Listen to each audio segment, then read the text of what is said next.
Have you ever noticed how some people don't disappear all at once? They slowly fade.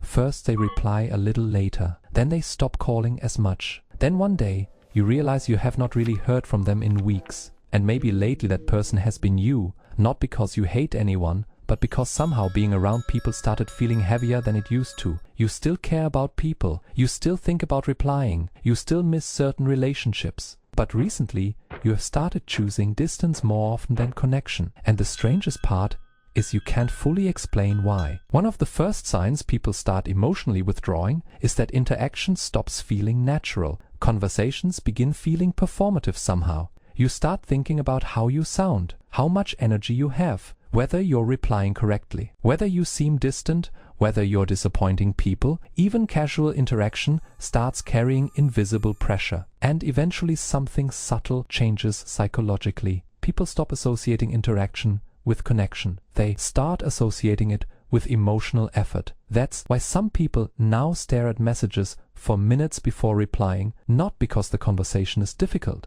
because their brain already feels mentally crowded underneath it all. And after enough time, silence starts feeling emotionally safer than interaction. Human beings need connection, but they also need emotional recovery, and many people no longer feel psychologically rested around constant communication anymore. Not because they became antisocial, because modern interaction rarely stops. Someone can message you anytime, expect replies anytime, reach you anytime. Your nervous system almost never fully relaxes socially. That changes people more than they realize. Some people now wake up already feeling behind emotionally before the day even starts. Unread messages, missed calls, things they still need to answer. And eventually social interaction stops feeling spontaneous. It starts feeling mentally unfinished all the time. Psychologist Donald Winnicott believed people need psychological space to feel emotionally real. But many people now spend most of their lives emotionally reachable. And eventually constant connection starts creating emotional fatigue instead of closeness. Most people who emotionally withdraw don't plan to do it. That's what makes it strange. At first you're just tired, busy, mentally drained. You delay one reply, cancel one plan, avoid one conversation because you don't have the energy. But then it quietly becomes a pattern. You start saying, I will answer later, I will reconnect soon, I just need a few days. And suddenly weeks pass. Not because you stopped caring, because emotional exhaustion slowly disconnected you from interaction itself. And many people don't realize this is happening until relationships already feel distant. That's the dangerous part about emotional withdrawal. It often feels temporary while slowly becoming your new normal.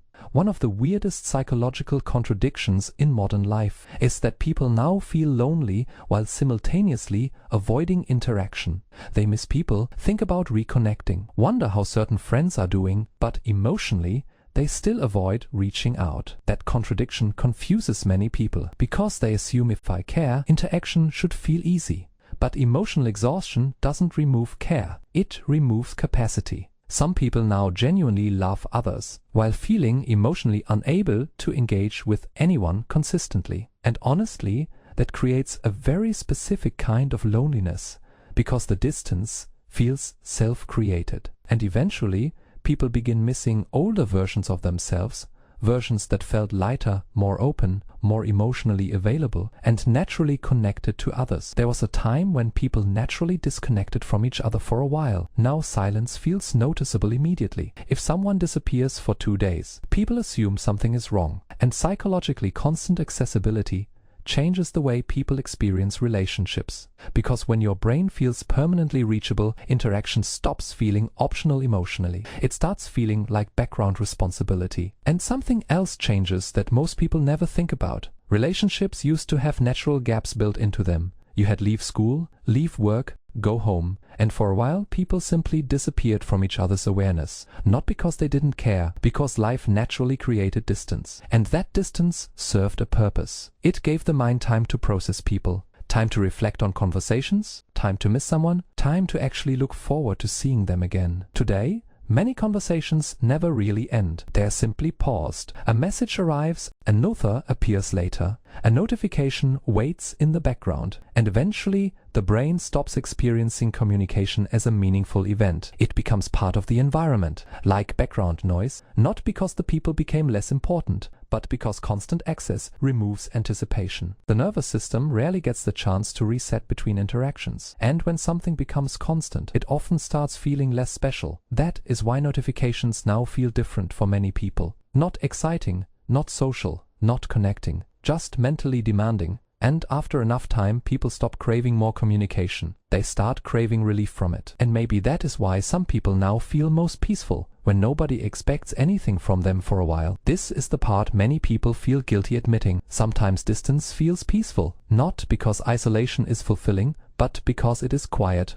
No pressure to answer. No emotional performance, no constant social input, no expectations. For a moment, the nervous system finally slows down. And many people notice something surprising when that happens. They don't immediately start feeling lonely. They start feeling calm. That is an important difference, because a lot of people assume, if I want space, there must be something wrong with my relationships. But often, that is not what is happening at all. The mind is not rejecting connection. It is trying to recover from stimulation, and recovery often gets mistaken for withdrawal. Many people confuse that relief with, I want to be alone forever, when actually their mind may simply be emotionally overstimulated. There is a difference between wanting isolation and wanting recovery, and many people have not felt emotionally recovered in a very long time. That is why disappearing can quietly become addictive psychologically, not because loneliness feels good, because silence feels emotionally lighter. The human mind still needs people, but connection feels different when someone is emotionally overwhelmed for too long. And maybe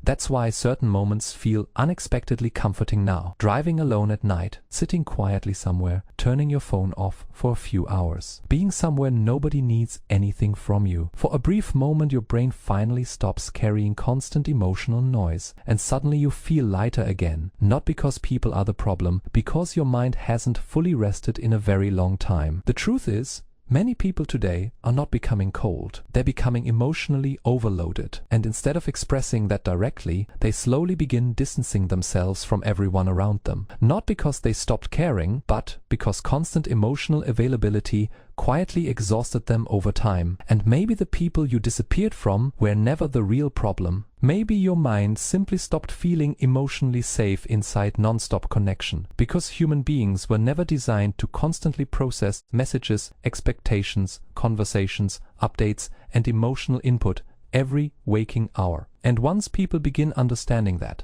they stop judging themselves quite so harshly for needing space sometimes. They begin protecting their energy, their attention, their nervous system, and their emotional boundaries differently. And maybe that's when connection slowly starts feeling natural again. Not through forcing yourself to constantly socialize, but through finally understanding why your mind started pulling away in the first place. And honestly, most people watching this probably still have messages they haven't answered for reasons they can't fully explain. You probably even thought about certain people while watching this. That usually means the connection mattered more than you realized. So if any part of this felt familiar, leave your thoughts below. And if you want to keep exploring the hidden psychology behind modern life, human behavior, and self-awareness, stay here.